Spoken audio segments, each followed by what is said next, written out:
Kunmakara. Welcome to the Cambodia Frontier Talks. Today we are going to discuss on how to navigate Cambodia and Thailand's border tension, business resilience, the intervention of the U.S. President Donald Trump, and the ASEAN role in stabilizing the regions. Our VIP guest speaker for today is Mr. Barnett. He is the president of American Chambers of Commerce in Cambodia, and he also a prominent investor, is the founder of Cambodia Business School. Thank you, Mr. Casey, for coming to our show today. It has been more than 10 days already that Thailand has been invading Cambodia again, although there is the peace ceasefire accord done at Kuala Lumpur. So what is your take on that? We see this recent flare-up in fighting began December 7th. And December 7th is after a long Thai national holiday, December 5th. The decision to wage war against Cambodia, the Thai decision, is with Thai Prime Minister Anutin's consideration of the parliamentary election. When Anutin's party joined a coalition with the People's Party, which is the successor to the Forward Party, which won the most seats in the last Thai parliamentary election, they agreed in their coalition that Anutin, if he was PM, that he would raise a referendum for a constitutional amendment. However, on November 9th, 2025, the People's Party gave Anutin an ultimatum on November 9th that if he did not raise the constitutional referendum, that they would bring a no confidence vote, which would force a dissolution of parliament. So Prime Minister Anutin on November 9th was aware that he would not be able to continue as prime minister, and that he would, by December 12th or 13th, he must call for a dissolution of parliament and an election. The very next day, on November 10th, is when the Thai soldiers were injured by the landmines. And his reaction, because he knows an election is looming, his reaction and the Thai government response is with an understanding that any response will influence his popularity, will influence the outcome of the election. Now, at the same time, we see that there are two things that are negatively affecting Anutin. First, the floods in Hat Yai in southern Malaysia. There was widespread criticism of a slow and incompetent response. Second, there was a number of errors and issues with the commencement of and preparation for SEA Games. Third, there's slow economic growth. Tourist arrivals in Thailand up to the end of October 2025 is 7% less than 2024. So Thailand's facing economic slowdown.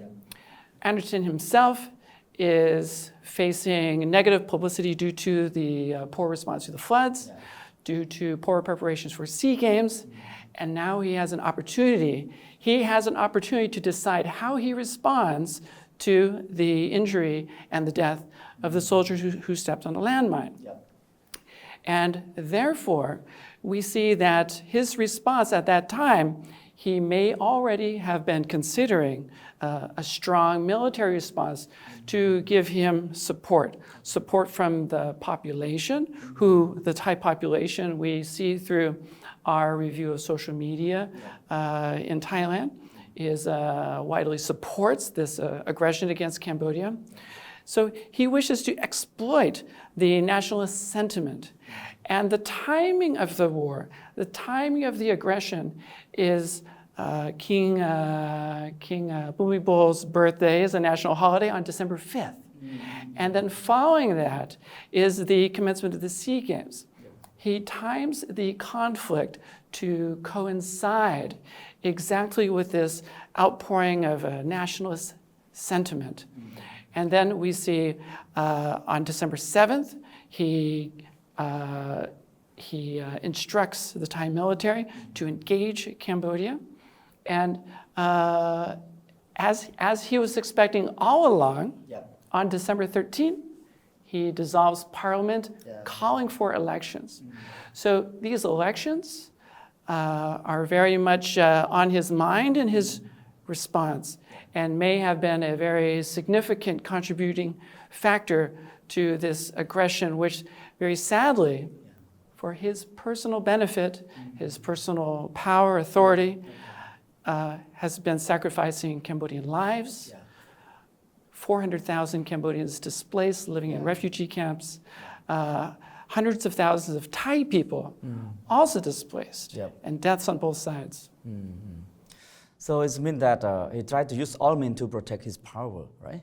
So in this case, we see that the President Donald Trump and Prime Minister Anwar Ibrahim of Malaysia also try to take both sides, come to the table for talk, and they also agree to put the satellite to monitor the front line between the two nations.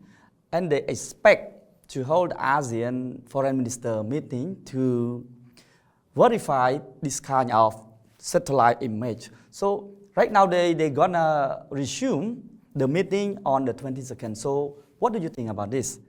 Well, I'm very hopeful that the satellite imagery can be supporting peace, for especially for monitoring a return to the accord and a withdrawal of heavy equipment and troop positions from the front line. I am concerned, though, that the U.S. has itself very serious conflicts to monitor in the world right now, especially the war in Ukraine. So I'm not certain to what degree the United States government is able to allocate assets to monitoring the front line. And satellite imagery also is challenging to use when it comes to infantry positions, especially where there is foliage and forest cover. So in that case, the satellite imagery will have its limitations in identifying infantry troop movements. It will be better for monitoring heavy artillery and other heavy weaponry. Yeah. You can see, even though there is the intervention by the President Donald Trump and the Thai side, the Thai military still keep using the airstrike, artillery, bombing in Cambodia territory, and resulting dozens of the civilian deaths ensure, and more than 400,000 that have been displaced, Cambodia and Thai side as well. So how or what that AmCham see that the impact of the U.S. government intervention can bring both sides come to the table again and respect to the ceasefire accord that have been done? Yes, please let me first answer in two parts. I will first answer from the point of view of the American Chamber of Commerce of Cambodia. Okay. The American Chamber of Commerce in Cambodia has a limited scope, which is to protect and promote the economic interests of American investors and to promote trade between Cambodia and the United States. From the point of view of the American Chamber of Commerce in Cambodia, we support peace, a cessation of hostilities, a return to the Kuala Lumpur Accord, removal of troops and heavy equipment from the front lines, and a respect for civilians, and to take de-escalating measures and to allow free trade, especially maritime trade, and to not threaten the flow of free trade between the two countries. Now, my personal response, which is not the opinion of the American Chamber of Commerce, because the American Chamber of Commerce does not provide official opinions on specific details of the conflict, the context of the conflict. Okay. So my personal observation about the conflict and the role of Donald Trump is that, first of all, Donald Trump, his action, his intervention in July was the only reason that peace was brought between Cambodia and Thailand in July. If it had not been for Donald Trump's intervention, there would not be peace. Therefore, it is very fair to give Donald Trump credit for the peace accord, for the actual peace and the cessation of hostilities that did occur. Now, the reason why would Thailand dare to violate this peace accord? And let's keep in mind, the United States and Thailand have an official defense treaty. There is a defense treaty between the two countries. They are allies. Okay. How can Thailand, who has an official defense treaty with the greatest power on earth, the greatest military power on earth, feel that it is threatened by Cambodia, which has no fighter jets, has no GPS-guided missiles or rockets or missile systems, does not have surface-to-air missiles, is completely vulnerable to the Thai use of fighter aircraft. How can Thailand feel threatened? In reality, Thailand's not threatened. And we can see that the military response, the Thai military response to Cambodia is not to act against threats. It is to act against symbolic targets that are popular with Thai voters. For example, there is a concentration of troops, Thai troops, who are attempting to retake a Cambodian-constructed temple called Ta Krabai, and Thailand they refer to as Ta Kwai. Is this ancient temple constructed by the Khmer people, is this such a strategic location that it must be acquired by Thailand for their defense of their nation? Absolutely not. It is only being targeted by Thailand for the purpose of a symbolic win that the Prime Minister and the Thai military can return and show to the Thai people that they have a tangible win. Secondly, they are bombing hotels and casinos, some of which are suspected to be used for online scamming centers. And online scamming centers are not an urgent, they are a concern both in Cambodia and Thailand, but they are not an urgent military target. And there are civilians, in some cases trafficked people, who are working in those buildings while they're being bombed. They are not military outposts. They are not constructed for military purposes. And the Thai military, the Thai government has said that they are military because they're being used as a base to launch drones. A drone can be launched from anywhere. You don't need to launch a drone from a building. It can be launched from any point along the border. It is simply an excuse to have something to bomb and to show the Thai people, they want to show the Thai people that they're fighting the scamming. Because it gives them, to them, a legitimate reason for engaging in this aggression. What is not happening is any strategic gains. There is no enhanced defense of Thailand. Thailand now is not any safer from Cambodia than it was a few weeks ago. There's been no change in its strategic position, bombing a few casinos and rural bridges where there's a very limited population, and targeting the symbolic areas, trying to take the Ta Krabai temple, bombing around Preah temple, which the International Court of Justice declared belonged to Cambodia. Okay, interesting. What you just mentioned about the scam center, Cambodia is also one of the victims about the scam. You can see all the headlines around the world few weeks before the renewed clash between the two countries, they blame a lot about Cambodia as the scam centers.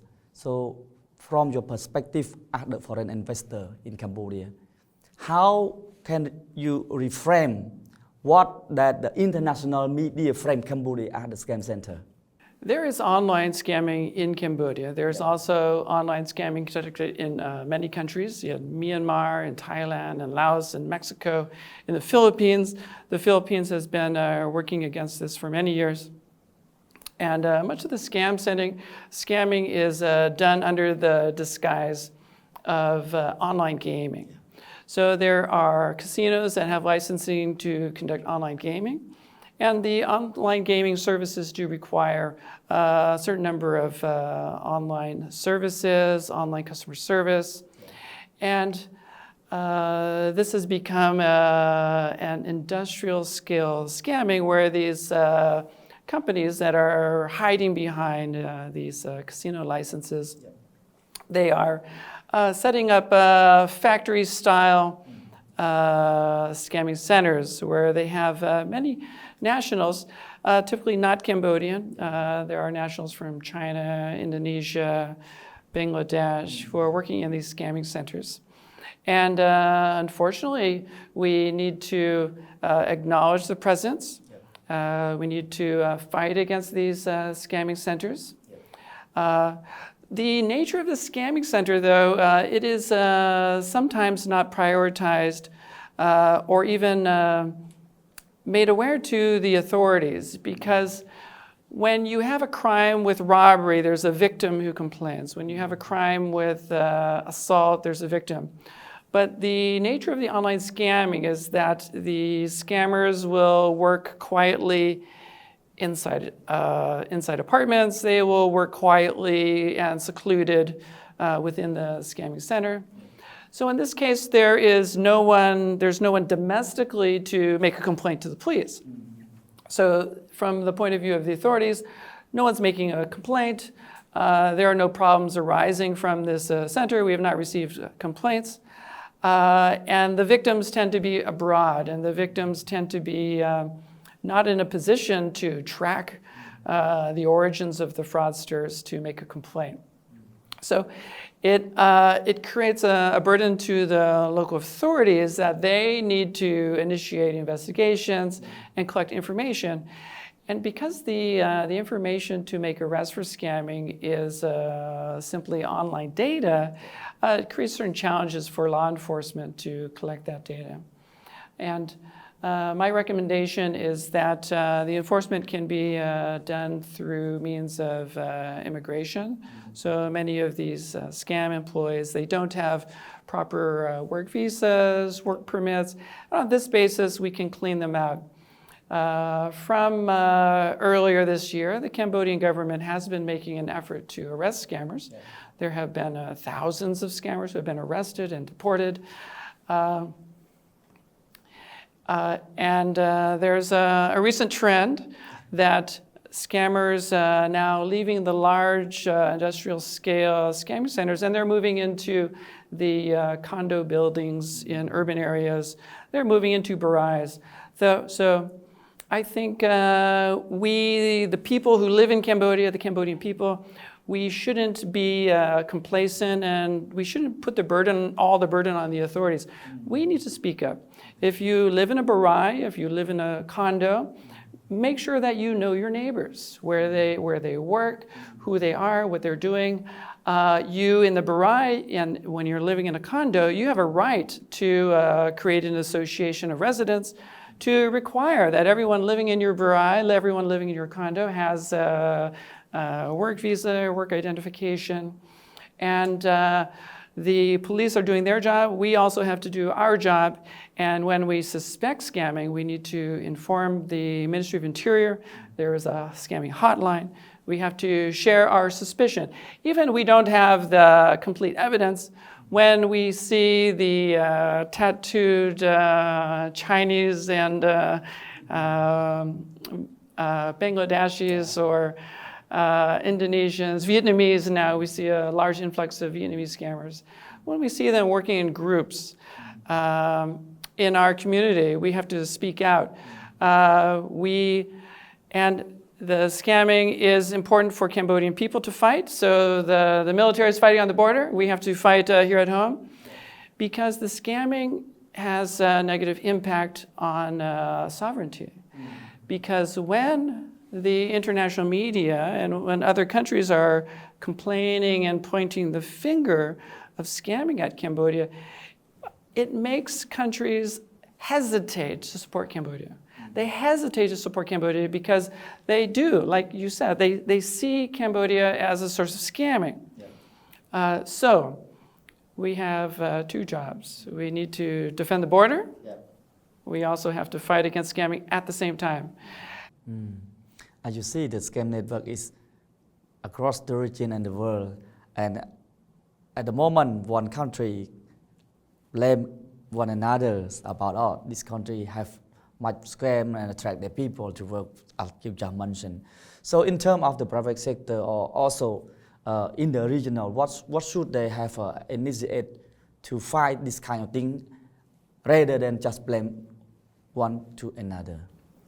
I think the important thing is we need to speak out. Just in the last few days, the British Embassy informed the Ministry of Interior about the case of a British national that may be located in one of the scamming centers. So they provided some information, they provided a tip, they provided information that guided the police to make the investigation and the arrest of some of the scammers. So it's very important that the Cambodian police receive information. So it's important for anyone who believes they're a victim of scamming, speak out, make a report, contact authorities, and please share information with the Cambodian police so that they can take action. Okay, let's move to our border class.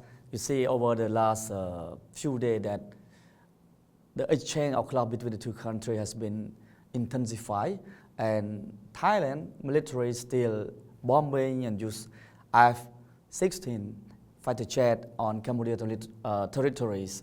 So, and recently the President Donald Trump also said that both sides have to come to talk, adhere the ceasefire accord.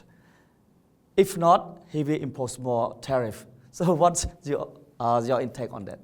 Well, because Thailand is the aggressor, the threat to impose tariffs on both Cambodia and Thailand equally, it is unfair to Cambodia. Yep. We see from May 28, 2025, objectively, undeniably, the first deaths in this conflict were the killing of Cambodian soldiers.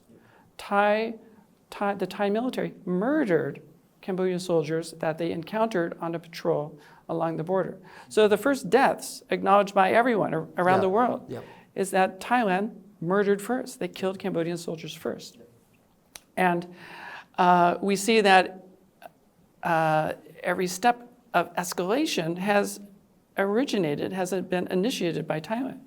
The use of fighter aircraft, the use of naval vessels to fire on Cambodian territory were both initiated by Thailand.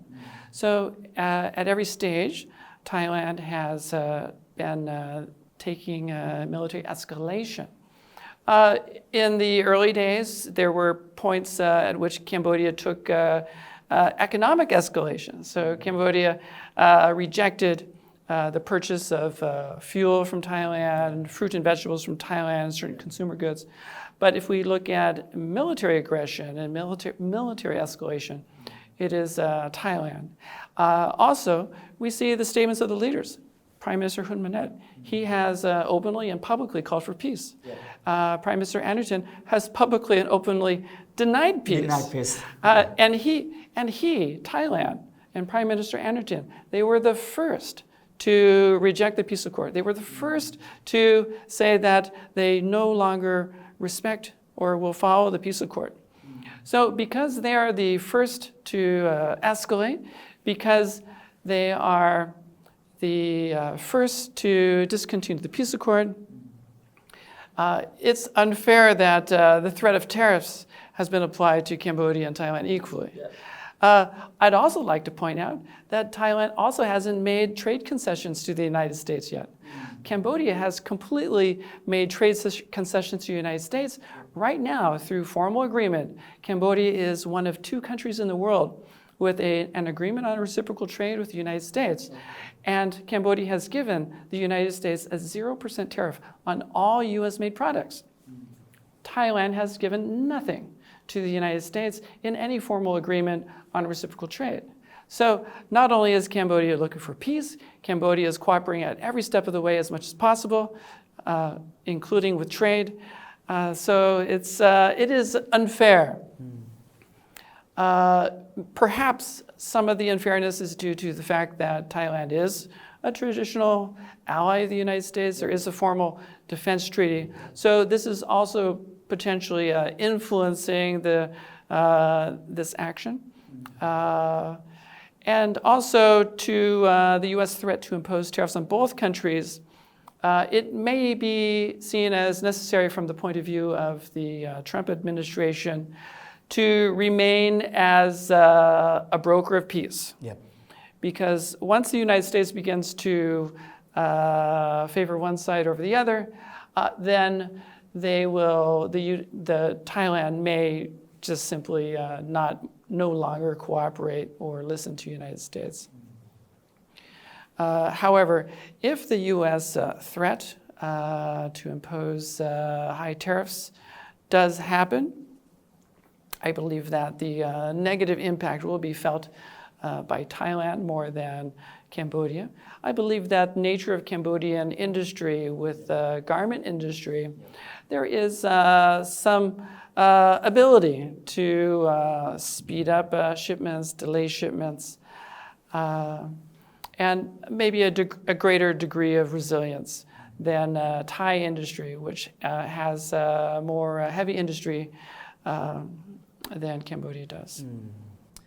You see, despite the call again and again by President Donald Trump and even from China recently, Thailand still aggressively do not adhere to what the both superpower call for them to uphold the ceasefire peace accord. In what way that President Donald Trump, rather than just tariff, should pressure Thai, bring them come to the table and adhere to the ceasefire accord? The last conversation between President Trump and Thai Prime Minister Anutin was approximately 40 minutes. Yeah. And before that conversation, certainly there's a significant degree of research and carrot and stick offers being prepared to be submitted. So I'm almost certain that there is significant pressure on Thai Prime Minister Anutin. Yep. That is not publicly made aware to us. So I do believe that Trump is applying pressure to both countries, but he's doing it privately rather than publicly. So the public statement is for both countries to respect the peace accord. But I believe privately the additional pressure is being applied. And it must be applied more significantly to Thailand because they are the aggressor and they are the ones that are not at risk. Cambodia is at risk of Thailand because Cambodia has a military disadvantage, has an economic disadvantage. The Thai economy is approximately 10 times bigger than the Cambodian economy. The Thai population is approximately 5 times bigger than the Cambodian population. So Thailand is not a threat, is not threatened by Cambodia, but Cambodia is threatened by Thailand. So clearly Cambodia wants peace, and now it's up to the Thai government. But the Thai government also has its political agenda. It has a difficult time because if Anutin discontinues the aggression without a symbolic win to return to the Thai people may be dissatisfied, disappointed, wondering why they have sacrificed so much to get nothing. So unfortunately, the conflict is now being captured by the political ambitions of a man without scruples, perhaps with limits in personal morals. And it should be added that also preceding the recent flare-up is not only the issues with the launch of SEA Games, not only with the poor response to the Hat Yai floods. There was also more and more photographs of Thai Prime Minister Anderton himself being photographed with a very well-known scammer named, one of his names is Ben Smith. I believe his South African name may be Benjamin Mausberger. And so those photographs also were causing reputation damage to Anderton, and he was desperate to change the stories in the media. Yeah. And now all of that's gone. Now no one is talking about the poor response to the floods. No one's talking about his photographs with Benjamin Mausberger. No one is talking about any issues at SEA Games. Everyone's talking about the border conflict. Yes. Over the weekend, and you already touched on about the Thai military that announced the port do not cross the Gulf of Thailand, and they said they accused Cambodia using this to import the weapons to fight back with Thailand's Istra. So, in what consequence that AmCham should access this, and how this impact Cambodia at the current state of the economy development? So again, I will distinguish between the official position of AmCham and my personal views. The official position of AmCham is there should be no threat, no blockade, no blockage, no interdiction or stopping of vessels carrying goods between either of the countries, especially in international waters, especially with vessels and ships that are not flagged by Thailand or Cambodia.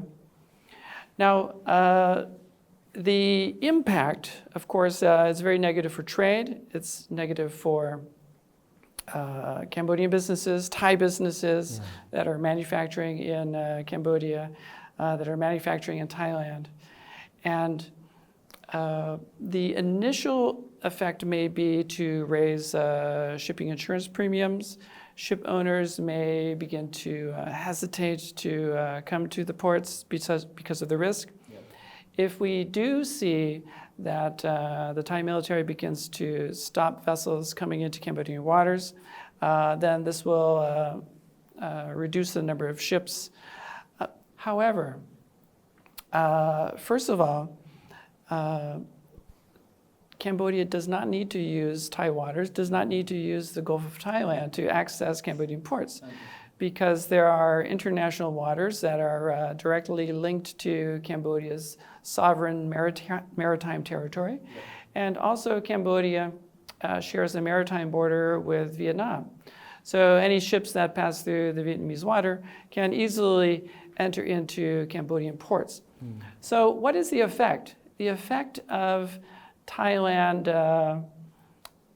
to threaten Cambodian shipping would not result in any military advantage, because the shipments to Cambodia can still come through international waters, can still, and if not, can come through Vietnamese waters. And we should remember that Cambodia has a Mekong River. So shipments can come through the Mekong River, through Vietnam to Cambodia. And I think Thailand dare not enter into Vietnamese maritime territory. So the Cambodian economy would survive. Any resources, fuel, consumer goods that are necessary would be able to continue.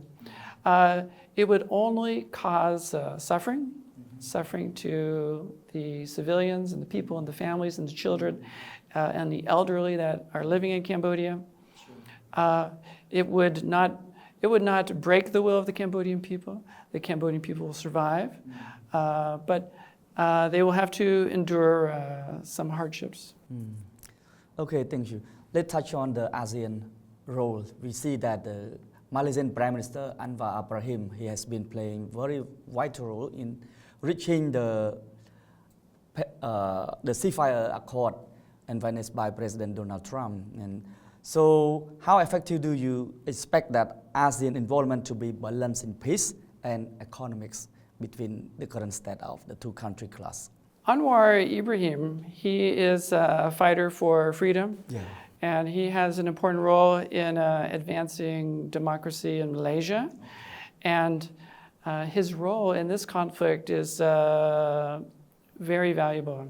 He's playing an important role to communicate, to send messages from Cambodia to Thailand, from Thailand to Cambodia, as well as to President Trump. And they are a neighbor, and he is also the current chair of ASEAN. Yep. So he's able to communicate the concerns of the ASEAN community. So his role is extremely valuable, and he has been successful because of his efforts and his coordination. We achieved the original peace accord that was signed on October 26th. Yep. Very good.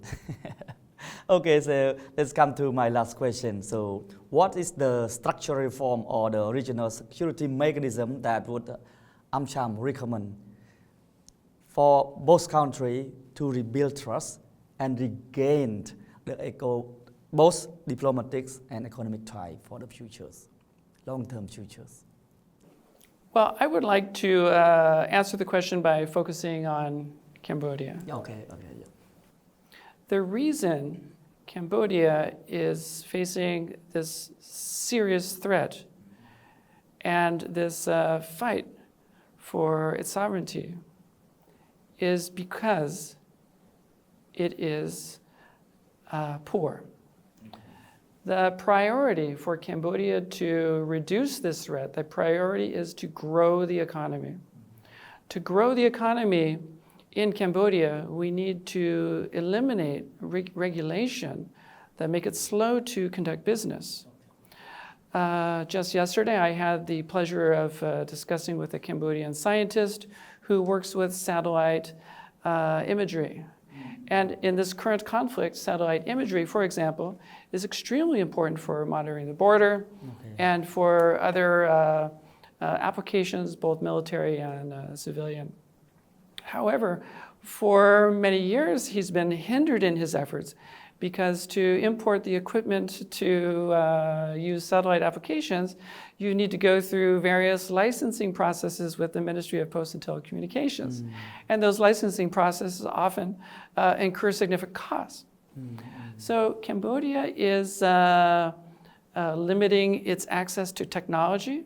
Also, there are a number of American tech manufacturers and tech services. Through the requirements for licensing, and sometimes it can be 1 or 2 years you request a license and you don't get it. Another example of licensing regulations that's hurting the Cambodian economy and also hurting the Cambodian military effort is the refusal, the rejection many times to allow Starlink, the US satellite internet provider, to provide Starlink. And now we have the maritime threat. We see that in Ukraine. Ukraine was using the maritime drones. And in warfare like this, Cambodia doesn't have naval craft that it can use, sufficient naval craft to fight the Thai Navy. But for example, naval drones that could make use of Starlink, GPS, and internet access to guide not only the naval drones, but other military activities. If Cambodia had accepted Starlink's request to provide services to the Cambodian people several years ago, at this point there would be a widespread resilient use of satellite internet services. So these are some examples where Cambodia's, another example is with the recent licensing of journalists. So the inhibition of journalist freedom, the requirement for licensing of journalists, it means that foreign journalists, they are shy, they hesitate to come to Cambodia. In many cases, they leave Cambodia. And now we see that Thailand, because Thailand is opening and welcoming to the international journalists, we see that the international journalists, our population in Thailand is very large. And because the international journalists are working from Thailand, they can't help but to be exposed to Thai propaganda, and they start to repeat the Thai message that Thailand is a victim. So this is another example where the Cambodian government licensing is actually hurting the effort. So we need to remove licensing of journalists. We need to remove the licensing of computer equipment, satellite technology. As much as possible in general, licensing needs to be eliminated. And not just with the Ministry of Postal Communication, but also with most ministries. To the degree possible, minimize licensing, minimize the regulation and registration of business. Let people bring in money freely. Let companies, Cambodian businessmen and women, foreign businessmen and women, bring in the equipment they need quickly and easily. This is not to say that we stop taxing, because thankfully, over the past years, His Excellency Kong Vibo has worked very hard to create a digitized taxation system to broaden the tax base, and this has provided a very important income for the national budget to support the war effort. However, in other areas, we see that the excessive government regulation, it's making it hard to do business here. Another example is solar power. The cost of electricity in Cambodia is too high. The cost of electricity in Cambodia is double that of China. It's 30 to 40% higher than the cost of electricity in Vietnam. And with AmCham and us also other business association, we have hundreds of factories. They are willing to bring in solar power to their factory immediately, to install solar power at no cost, to support the low-cost manufacturing, to support cheap electricity in Cambodia. But the Cambodian government says that if you're going to do that, you need to have various licenses. And even though you pay for your own solar equipment, even though you provide the solar electricity to yourself for free, you still must pay.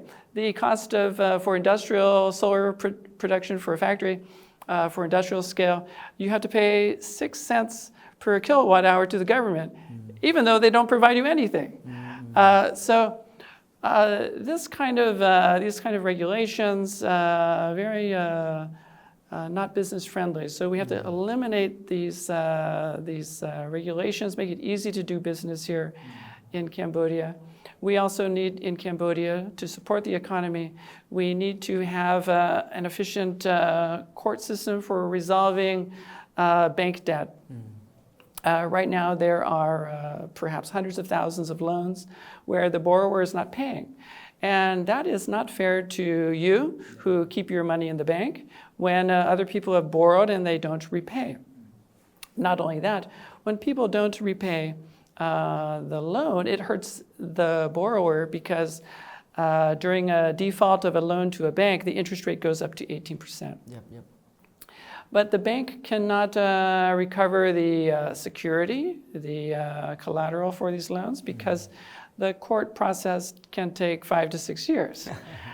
So this inefficient court system for resolving commercial disputes, loans, also needs to be made fast, fair, efficient, so that we can really have capital flowing and lending to the right people for the right business. So hope your recommendation will be heard by the relevant ministry and relevant government institution. Thank you very much, Casey, for coming. Ladies and gentlemen, the Cambodian frontier talk with President of AmCham, Casey, come to an end. Thank you for watching.